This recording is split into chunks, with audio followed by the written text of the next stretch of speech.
Love and health form the foundation and pillars that support all that you do to create fulfillment and success in every aspect of your life. Love within us guides our paths while our health enables us to drive forward. The two are inseparable and vital for growth and reaching your fullest potential. Welcome to Love and Health in America with Dr. Doohi Lee, Mary McMahon, and Jens Johnson. Dr. Lee is an international speaker, author, inventor of the Diamond Matrix, and medical director of Advanced Surgical Arts. Mary McMahon is a certified financial planner committed to maximizing your financial success.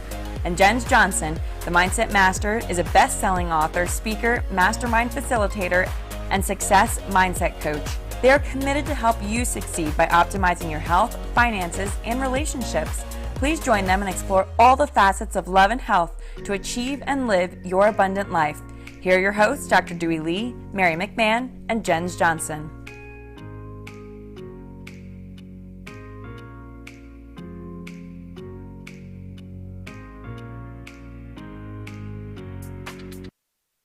Hello, everybody. How's everybody doing out there? This is Dr. Doohi Lee. I'm the host of Love and Health in America. I'm here with my beautiful co-host, Jens Johnson. The one and only. The one and only, of course, the mindset coach. And our third partner, Mary McMahon, couldn't be joining us today. So both of us will sit together. Actually, we used to do this together before. Mary joined us, and I feel like we're so far apart. We are. We're so far apart, Joe. I feel like we should be closer. We should be having a butler serving us dinner and pouring drinks or something. It's one of those big, huge That's right. conference tables, right? Yeah, exactly. I know. So anyway, what I wanted to do today is kind of follow up with sort of introduction I made about a couple of weeks ago. I kind of laid out the overall outline of the idea of achieving health from a medical point of view. I know we're talking about health from a financial, emotional, spiritual point of view, but from a medical side, and I'm going to start kind of slowly honing in on different specifics. I know last time we talked about overall outline, different strategies and kind of things that go into achieving your health, including support systems, knowledge, education, all those kind of things. And today I want to dive a little deeper and talk about what I call 5 pillars of health. There are actually 7, but for the sake of discussion, I think today 5 will be enough. And this is kind of based on the Diamond Matrix that I developed many years ago. And I think I'm going to use that sort of as a platform to kind of help guide you into thinking about the different aspects of health that you might want to start honing in on, and setting maybe different goals for each of these areas. And so just generally these areas are going to be the idea of nutrition, lifestyle, and emotional and spiritual health, and brain health. And then lastly, sort of the modern, latest technology that really affects our health, which is, I call it regenerative medicine, but that's such a broad area that encompasses so many things, and Jens, as you know, about different things like hormone balancing and, I don't know, I can't use the word stem cells anymore. It's taboo nowadays. But everybody, I think once I say that, people know what I'm talking about. But it's still sort of latest in development in cellular medicine and regenerative medicine. And there's so many different twists and turns to this. And every other week, FDA, quote unquote, bans certain terms to be used and raise a red flag. But I'm still going to use stem cells because now it's become so generic. Everybody uses stem cells like, I call tissue Kleenex. Give me a Kleenex. It's a brand, but we all know what it is. It's actually a tissue that we use for different things. But so stem cells have become like sort of a brand where people kind of know, if you get stem cell therapy, it's actually cellular medicine. So it's sort of we reached that point. So we'll see where it goes. But maybe if the FDA comes to knock on my practice, I shouldn't have said that word during my practice. But hey, I can say it, Dr. You can say it. Okay, you can say it. So you can say it all there. I'll just give you a signal. And then I'll say stem cells. Okay, then you can sell stem cells. There we go. We've got a plan. Sounds good. Okay. Kind of crazy the time we live in. So anyway, let's kind of start talking about the idea of nutrition and what it means, for you and certainly for me, and then what it means for our people, our audience out there, to how to start kind of thinking about nutrition. I know you have your health, education background, and I know you live very healthy and work out, and you're certainly much healthier than I am, I'm sure. But nutrition certainly is at the foundation of everything that we talk about. Well, I will tell you that for me, it goes back to my childhood. Mm-hmm. So I had my father who was a professional tennis player, and he always had the example of good health. Yeah. And then I had my mother that let me tell you what, she was a spitfire, but she grew up in the time where women or girls weren't supposed to sweat. I mean, literally. My mom, I can remember vividly. Right? I can remember vividly when I was a little girl, I would be outside playing, and my grandmother would come in and say, "You're not supposed to be sweating."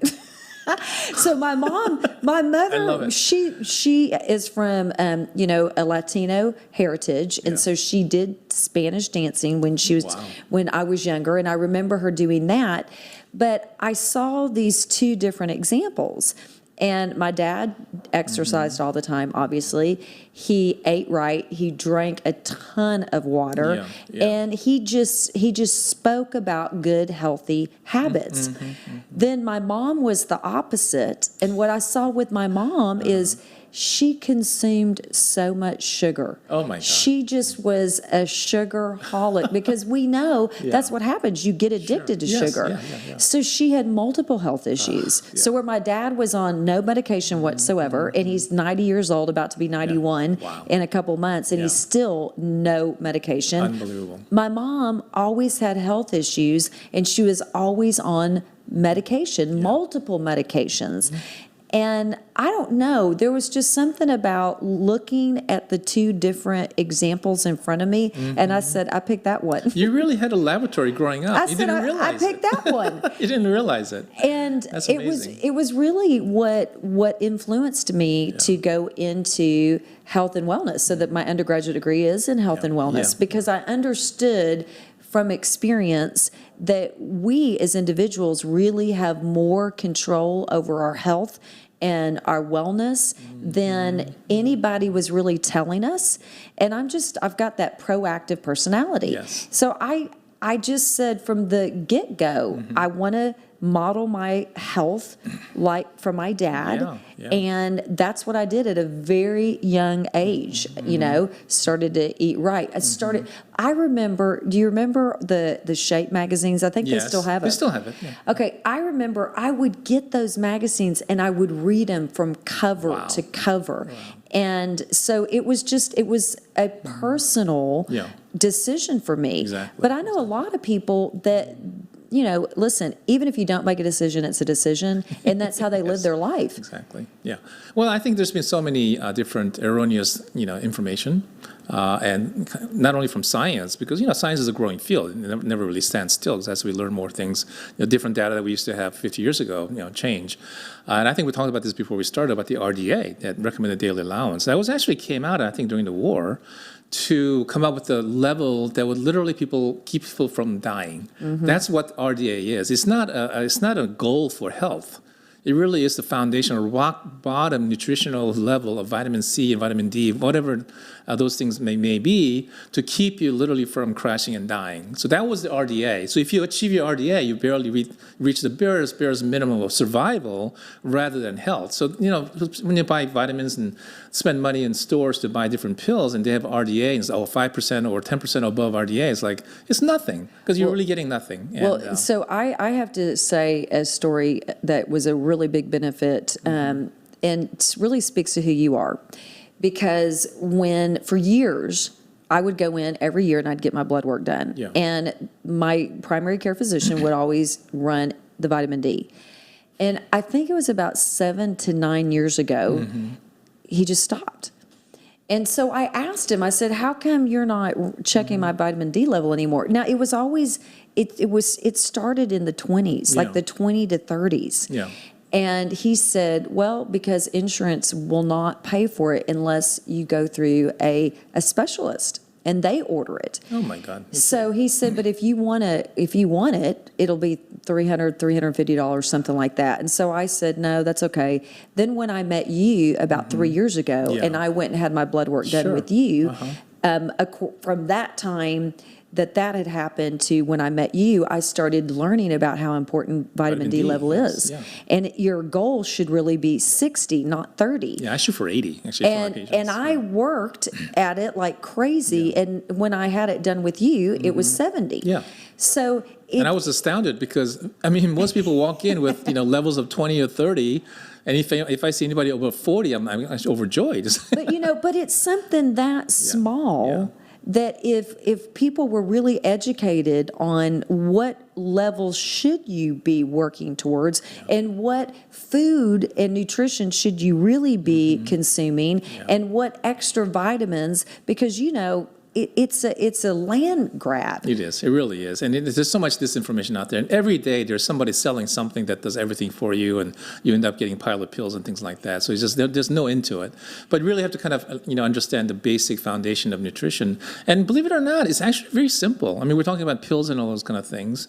And certain things need to be supplemented because it's impossible to eat enough food to get enough vitamin D. I mean, unless you sit there and sit and bake in the sun, which nobody wants to do. And I want to do that. Yeah, exactly. But it's sort of funny because you live in Texas. This is the Sun Belt, and everybody walks in has the lowest vitamin D. It's like, what in the world is going on? Because we don't live out in the sun. Look at this. I mean, we're inside, and we wake up in the morning. We go into the cars that's in the garage. You drive to your work. You go from the garage to your office. You sit all day inside, and then when the sun's going down, you get into your car and go home and get into your air-conditioned house. Maybe on the weekend you might go out and do something. I'm one of those crazy people. Never do. I would love to. I just got back from Scottsdale, and I was just like lying on the sun, right? Exactly. But most people don't. So that's why they all walk around with no vitamin D, and myself included. So that's that. But actually, the real nutrition starts from food, believe it or not. Even though the soil's depleted, the nutrition value of our food is really low, there's still things that from nature that we get that we just cannot manufacture and give ourselves on pills. So starting the nutrition with really nice combination of all the food that really has high level of antioxidants and all those kind of things really is critical. I mean, most people I think in America are based on meat and potato diet, especially in Texas. We love steak and potatoes that go with that.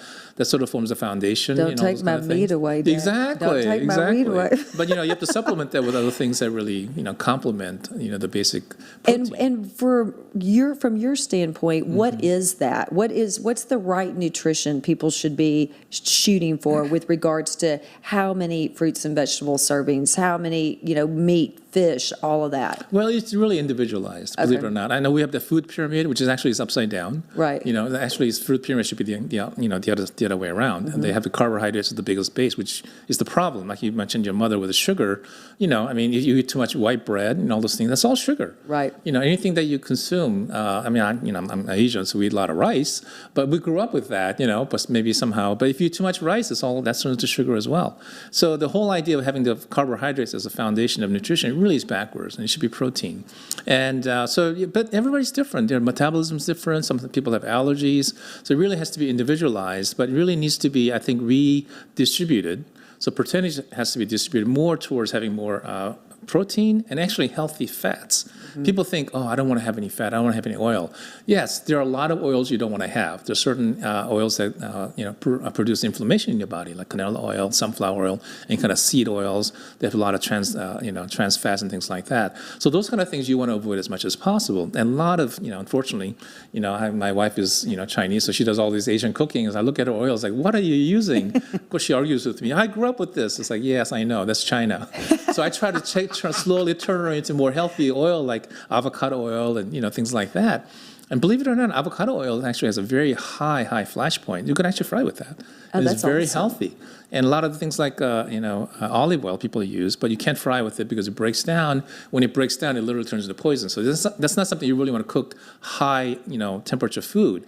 Put it on omelets and eggs and things like that. But there's different oils. So people have to learn about different oils. Coconut oil is great, but up to a certain point because it has different things like that. So I think redistributing your intake from more carbohydrate-based to more towards protein and healthy fats and less carbohydrates, that alone will have a huge dramatic effect on your basic foundational health. Now, what is your opinion on intermittent fasting, where people stop eating at a certain time every day, and then they start eating at a certain time every day, and they have a 18-hour fasting period. I think there's a lot of merit. It's not for everybody because some people just need certain amount of calorie intake. But I think great majority of humans, as biological species, if you will, can adapt to that type of diet. And actually, I do it. I'm not strictly, but I do it most of the time, and it works because I think depending on your history in terms of how we, came down from the Neanderthals and, whole history of how the human evolution,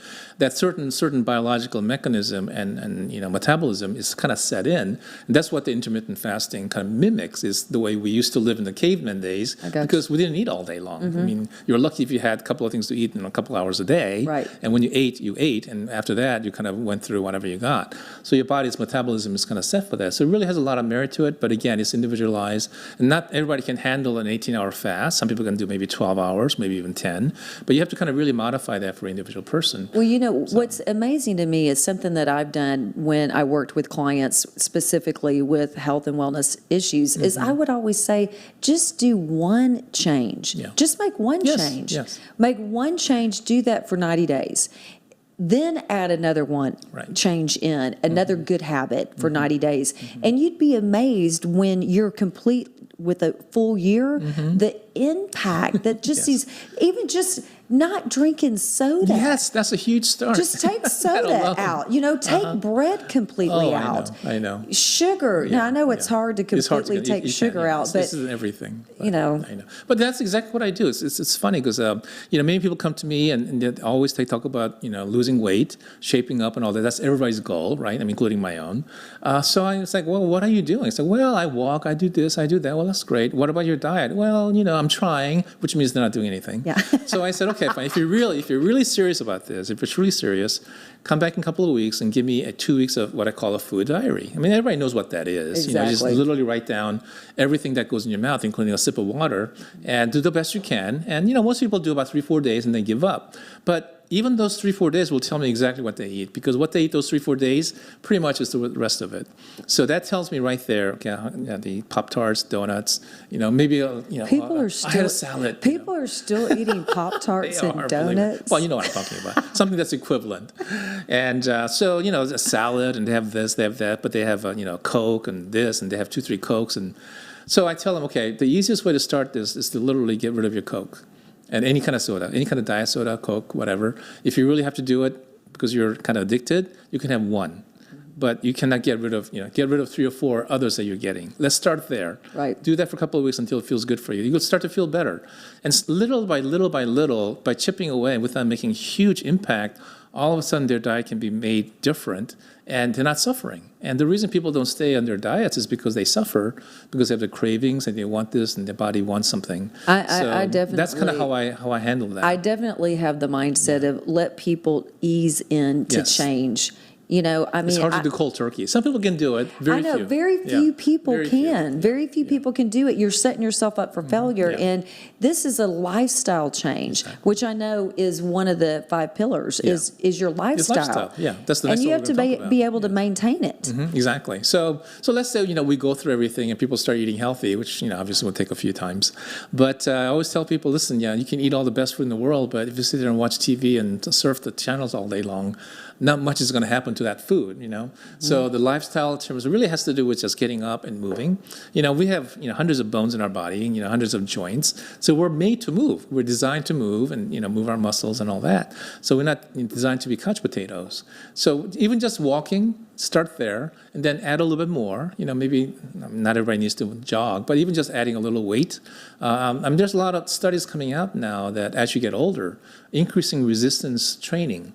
I hate to use the word training because it makes it sound like, oh my God, you got to go to the gym and work out. But even just doing even resistive bands, pulling that about 10 times, 2-3 times a day, or 5-10 minutes into the day, something that simple has huge benefits as you get older, and it's starting to help you maintain muscle mass and things like that. And especially if you're a woman, if you're a female over the age of 40, which I'm not saying that I am, but if you are a woman over the age of 40, resistance work is paramount. It's paramount. It's paramount. And for men too. I mean, because men lose muscle, it's just as much, and because the testosterone falls. But like you were saying, it's just do something. Yeah. Do something consistently.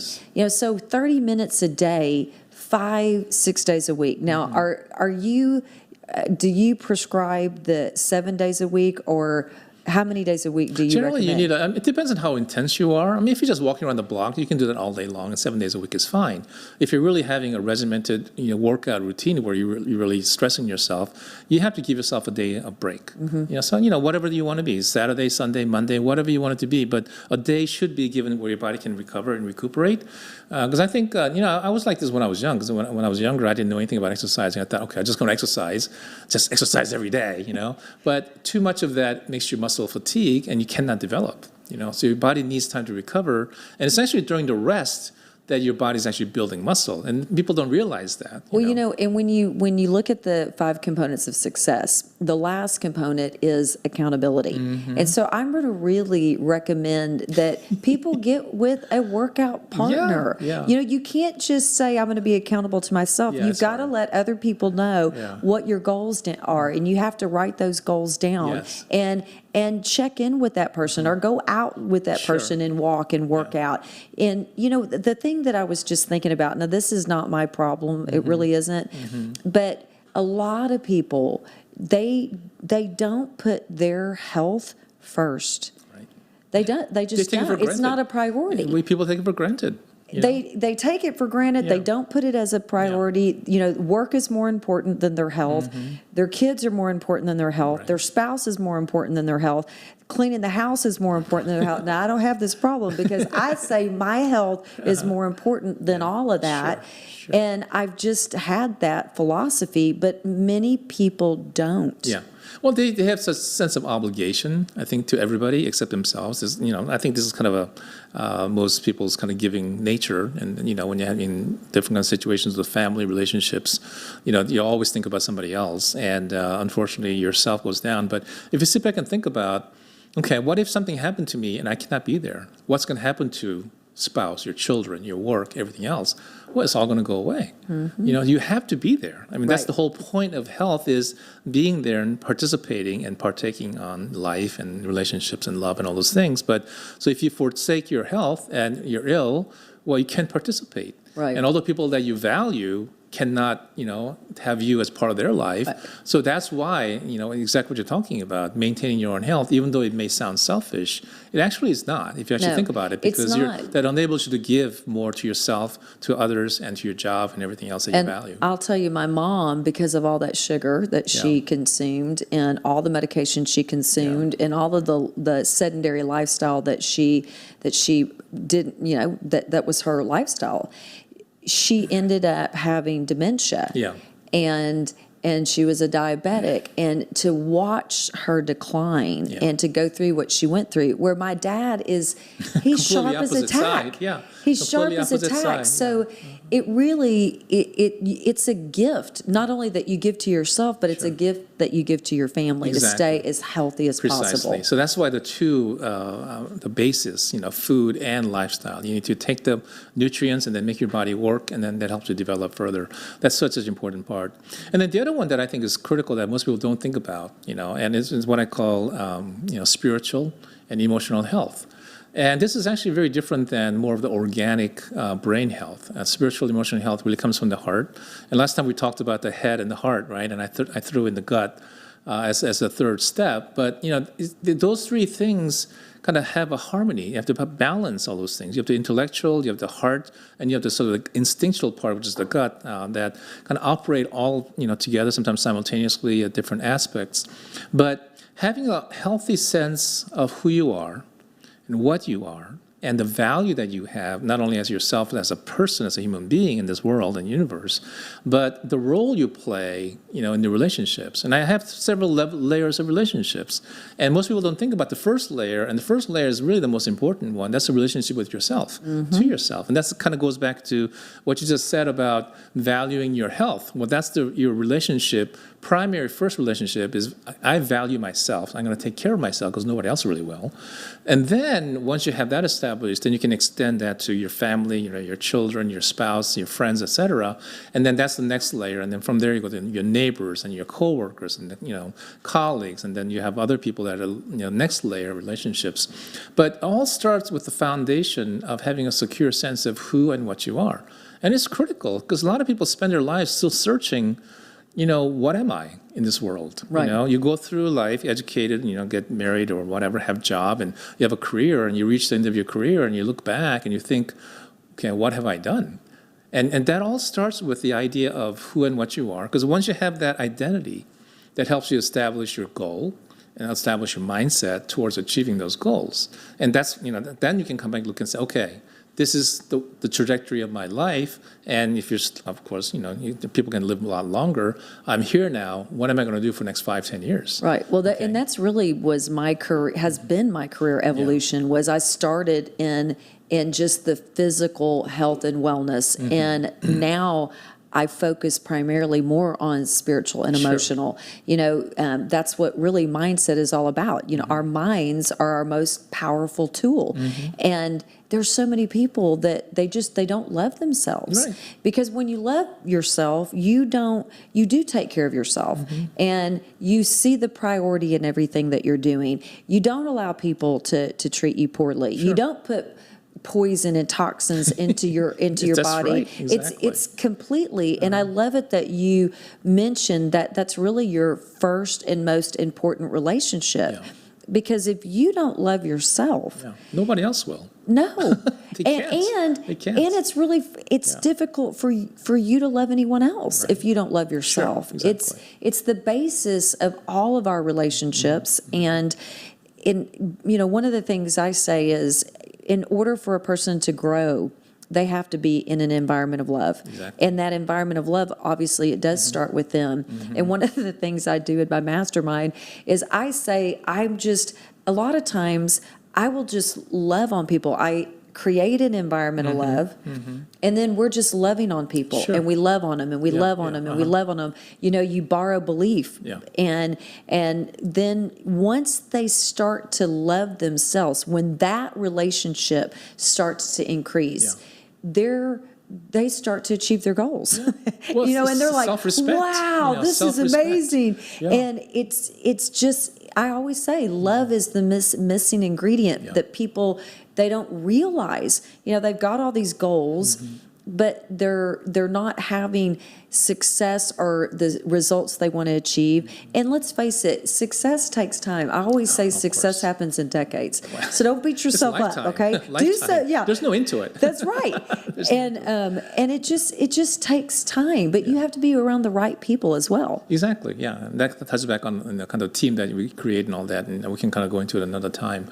But so again, love and health, emotional health, spiritual health, what Jen just talked about. But again, another thing about achieving your goals is having a healthy sense of self-respect, and that's what those two components, healthy emotion, healthy spiritual, bottom line allows you to understand who you are and what you are, and really respect yourself. That allows everything to stand, and you form the foundation so that you can go and support everybody else that is important to you. But without that center core of who you are, that whole thing is empty. If you don't have a strong core, everything around you doesn't have the basis, and it doesn't have the strength to last. So critically important part, and we're going to spend more time in the future talking about each one of those pieces as an episode of its own, and just really dissect that down and help you start to really think about setting the goals for yourselves out there, and then really think about, okay, where am I? What am I doing for this particular aspect, and how can I achieve the goals that I set? And of course, once you reach that goal, there's going to be another one after that,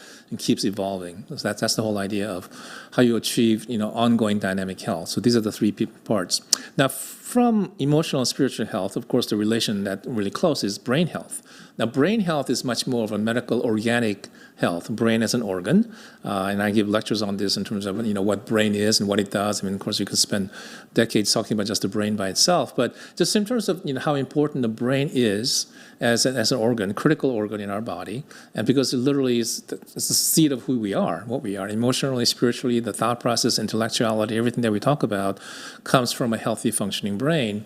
And how do we actually maintain that? How do we keep it healthy? And if there's some damage from different trauma is both physical and emotional and spiritual trauma. I mean, people get abused, not necessarily physically, but people have emotional abuse in the early ages or different times of their lives, and they carry the scars of that, emotional scars, as well as maybe physical scars.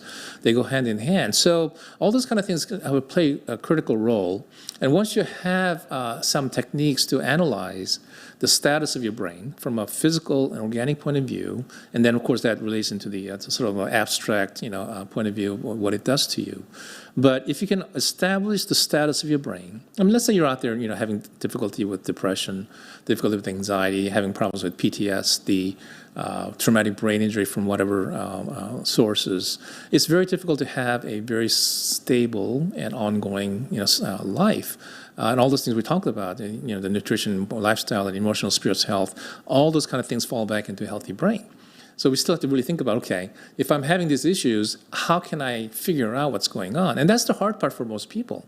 And finding resources to figure out what state their brain is in, and then from there, what to do about it.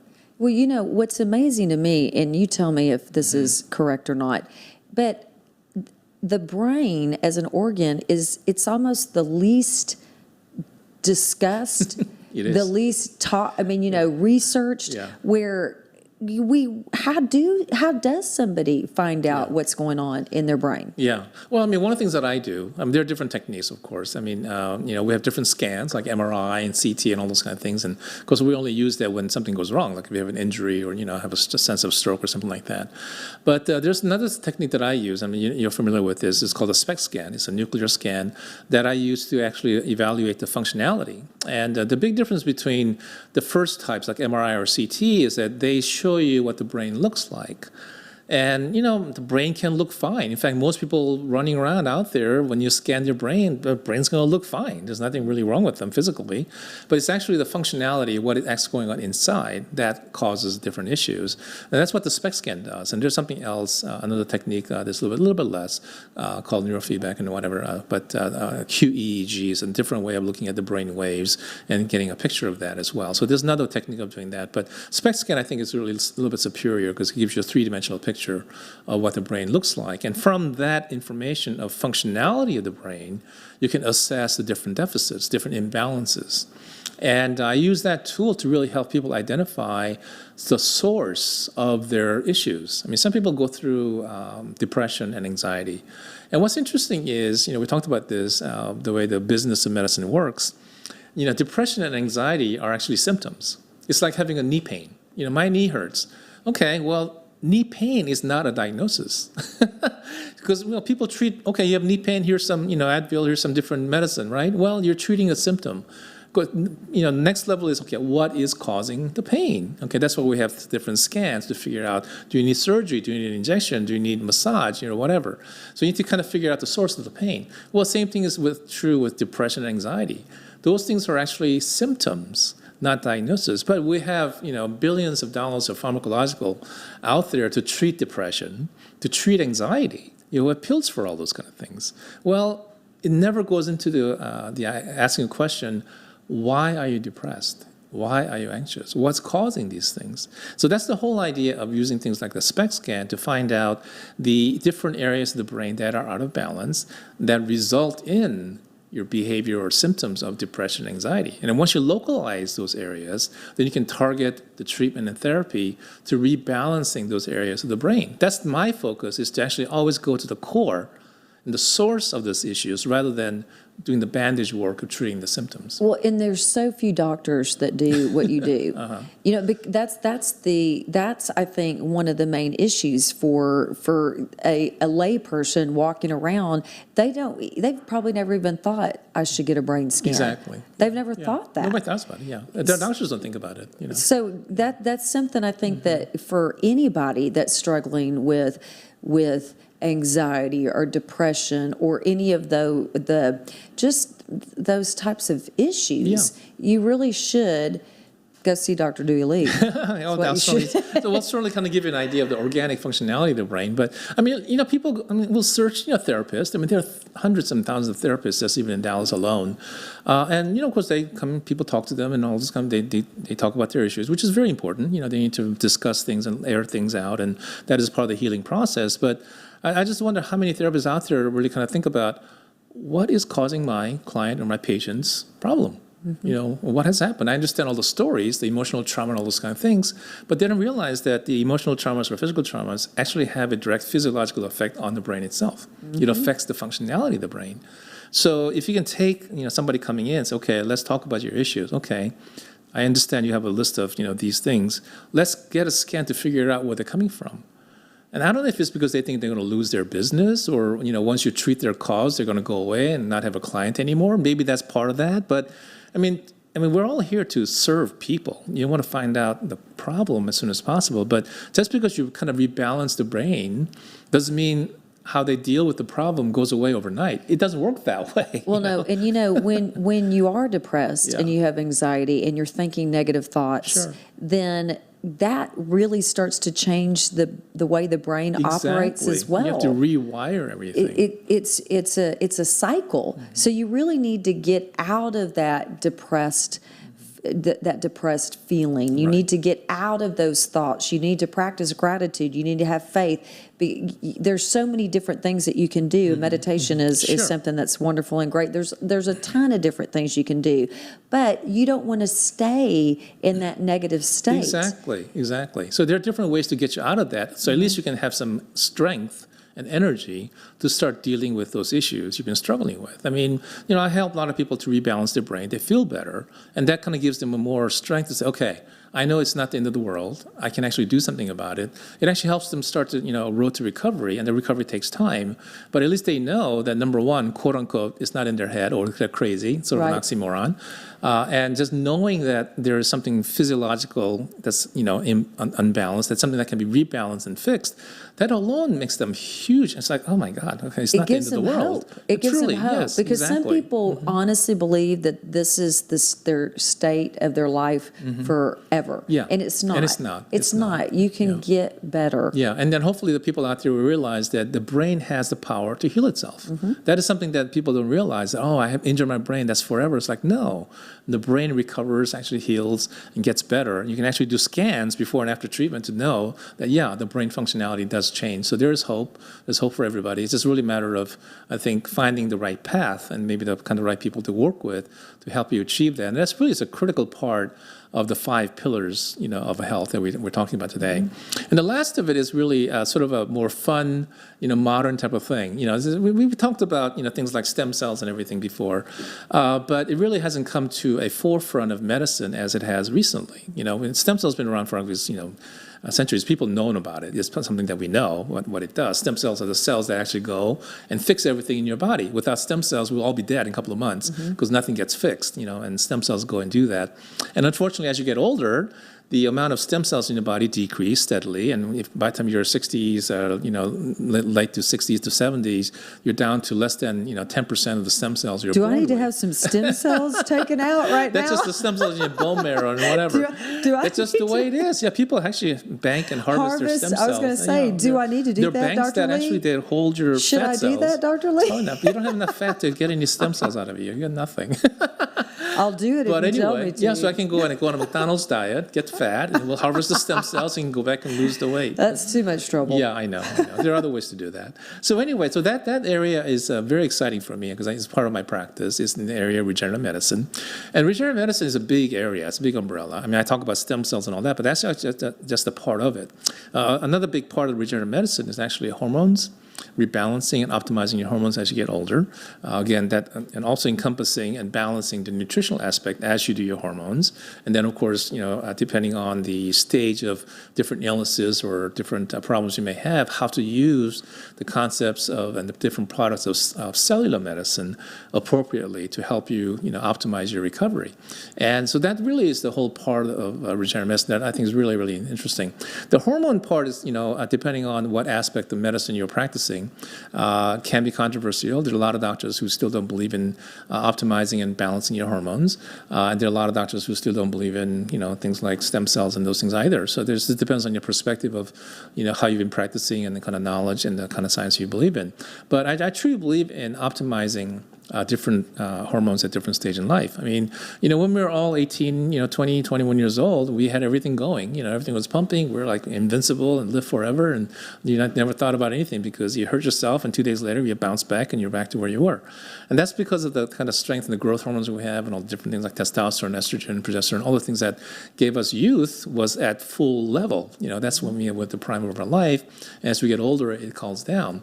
And there are those who believe that, well, it's nature is kind of meant to be, and as you get older, these things fall, and that's kind of how we change and wither away. Well, that's fine. That's certainly a valid philosophy, and I have nothing against people who believe that, but that's not for me, and that's not for the patients who come to see me to say, I don't like feeling this way. I don't like my brain being out there somewhere. I can't remember anything. I can't think straight.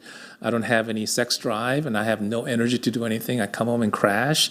I don't like living this way. So with so many things going on in modern medicine and technology to keep people looking young and healthy, they want to feel healthy internally to match what we do outside, So that really is a very, very important part of, the 5 pillars of health. I mean, I'm going to talk about cosmetics and, sexual health in another time, but truly I think application of these different technologies is really critical in modern medicine to enable people to continue on their healthy lifestyle. One of the things I love most about you, Dr. Lee, is that you have that comprehensive approach.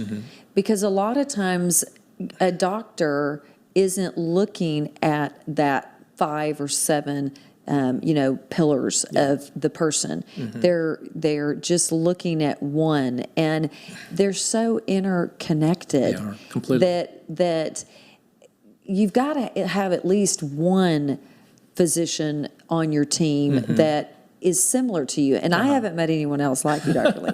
So I'm just saying. Thank you. I'm just saying. Yeah. No, I think it's important because it's complex. I mean, because we go to medicine, we specialize, we subspecialize.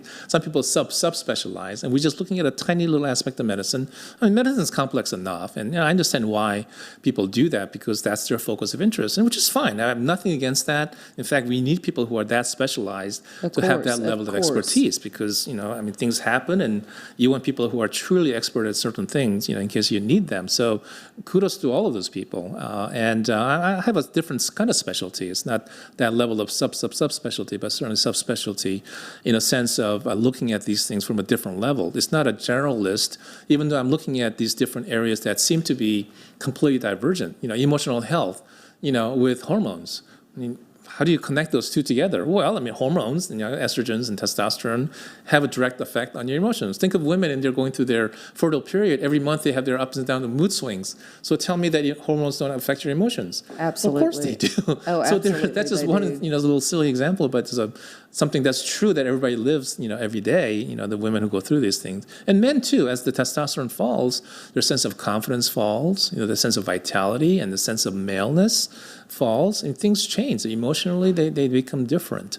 So there's a tremendous interconnection between all of these things, and you cannot just practice one area like that without understanding at least how the other aspects affect the area that you're interested in. So, well, what I love about this, and I know we're getting short on time, is the message really is live your best life. Yeah. Because you can, and there is hope, and you can get better. And it doesn't matter where you are right now.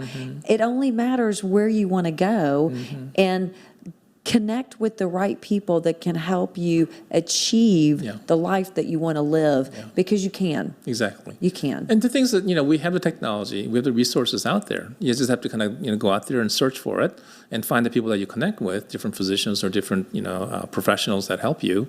And really, and then it comes back to mindset, saying, okay, I'm researching this. Now I want to take the first step and commit.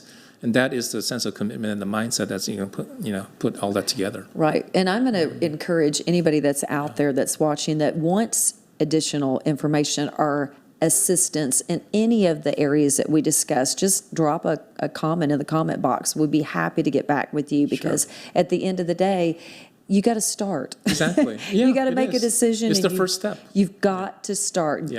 Do not wait and put off your happiness, reaching those goals, living your best life.